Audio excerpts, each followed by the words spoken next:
right now with a breaking news alert.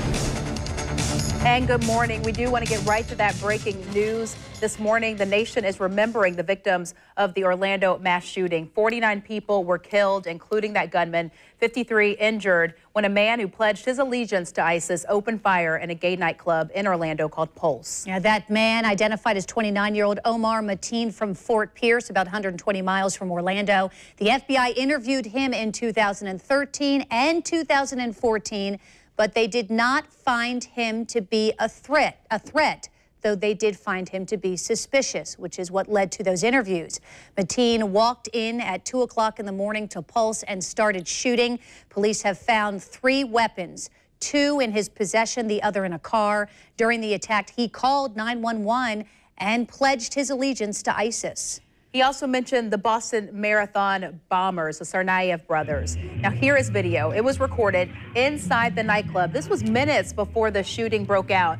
The woman who sent it to me, Robin O'Sear, she said that they were having a good time. They were dancing, they were singing, the stage was dark, and it is a very popular bar. There were about 350 people in the nightclub that night, but 1 in 3 were affected directly by this tragedy. Now, after the shooting first started, there was then a 3-hour standoff. Still, people trapped inside. Police at that time, though, they had Mateen in a bathroom, 30 people inside with him, but they were also pulling people out of that building. They were rescuing them while they were trying to talk him out of the building. And one of the reasons they say that it took so long to go in is because he had talked about having maybe explosive vests or bombs on him, so they were worried that if they went in, he would detonate those and kill more people, those hostages in particular. According to Orlando Police Chief John Minna, in fact, the shooting appeared organized and well prepared. That's how he describes Mateen. President Obama called the shooting not just an act of terror,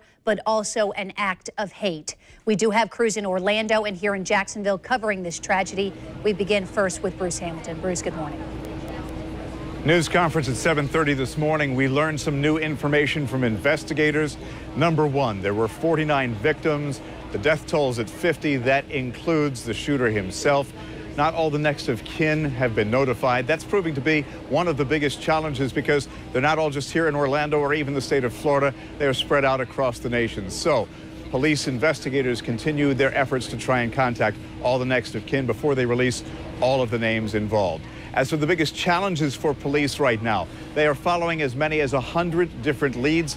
There have been reports that there are others that may have been involved. Police don't believe that to be the case, but they promise to leave no stone unturned. As a matter of fact, Chief Minna talked about the biggest challenges of this ongoing investigation. We had an extra duty, off-duty officer working for Pulse nightclub in full police uniform. At about 2 o'clock, he responded to shots fired. He did engage in a gun battle with the suspect somewhere near one of the entrances. Shortly after that,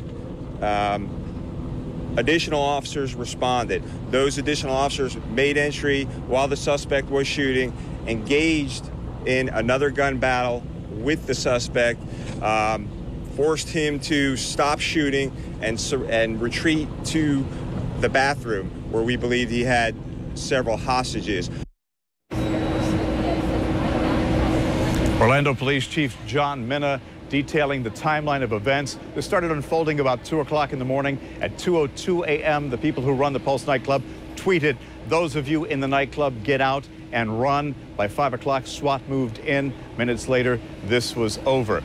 When you talk to the people who were involved from the police side of things and the community side of things, they'll tell you that this was nothing short of being like a war zone. As a matter of fact, the Orange County Sheriff said this is a war zone, but we can't lose sight of the fact that we live in a civilized society.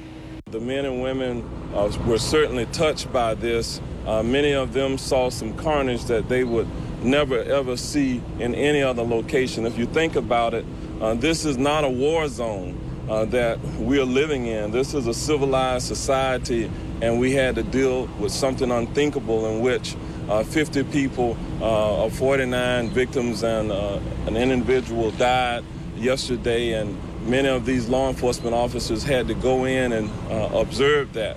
So now it's about putting our community, our nation back together, and at the same time ensuring that those individuals who had to deal with what they saw yesterday are able to come back to work and do their jobs. And so that's where I am at this point, working with all of our partners to make sure we take care of those brave souls who responded. 14 different police agencies involved. Governor Rick Scott added this is a time for those families involved to grieve, a time for Florida to grieve. But make no mistake about it, we are a resilient society, and our faith may have been shaken, but it won't be broken. Channel 4's Tarek Minor had a chance to talk to the state attorney general, and she faces an interesting dichotomy because the foundation of her administration has been to be tough on crime. But this morning she said it's also a time for compassion, Tarek. She did say that, Bruce, and she's also preparing for one of the toughest conversations that she's had in a long time. She's getting ready to go speak to those victims' families and try to find a way to console them in the best way that she possibly can. But at the same time, she's asking Floridians not to live in fear, not to succumb to the fear that the terrorists want us to. And as a career prosecutor, she's seen. We're being tough, but we're also going to do everything we can to help these victims, because today, right now, it's about those families that are all sitting over there where I'm going shortly to meet with them, with our advocates, to make sure that they're taken care of, and also that our citizens, terror is not paralyzing our citizens. And that's what terrorists want. That's their goal. They want to scare us. They want to ruin the great way of life we have in Orlando, in Florida, in our country. That's what they want to destroy, and they're not going to do it. In a press conference that just wrapped up, Bondi stood next to FBI agents and also other officials, giving us more details about what happened. But she said while they do that investigation, she agreed with everyone that now is the time to grieve. Back to you guys.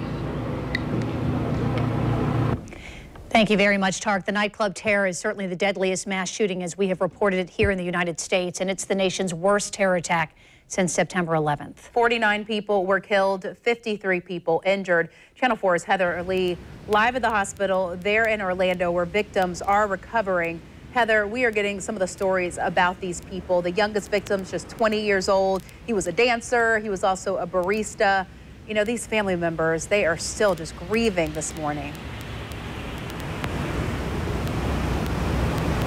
They are. I've seen a lot of family members driving up, parking in the parking lot here in the parking garage and going into the hospital, I'm assuming to check on the victims that are here. We did just speak with a PR person for the hospital, and they gave us some brand new information that we're going to inform you on right now. We do know that 44 people were brought to Orlando Regional Medical Center. 11 people were brought to other surrounding hospitals.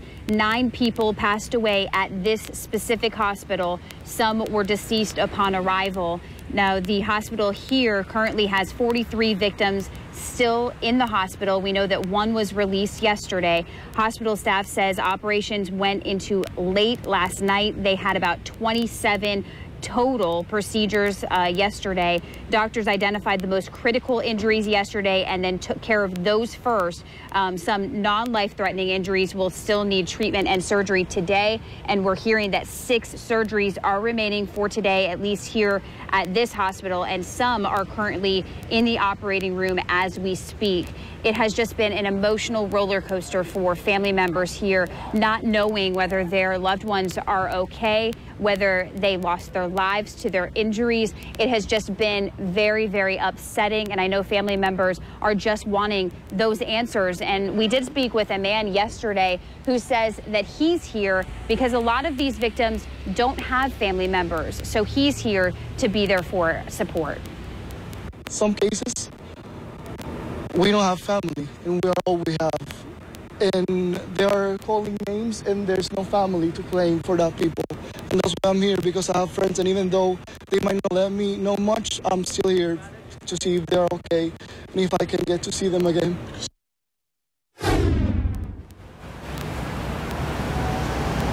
So again, we're going to continue to stay out here, see if we can speak with any family members about the current condition of their loved ones here at the hospital. And of course, as soon as we get any new information, we will bring that to you. I am going to toss it out to my colleague, Ashley Mitchum. She is at the Senior Center right now. And Ashley, I understand that a lot of family members are there. Do we know what was said inside that building this morning?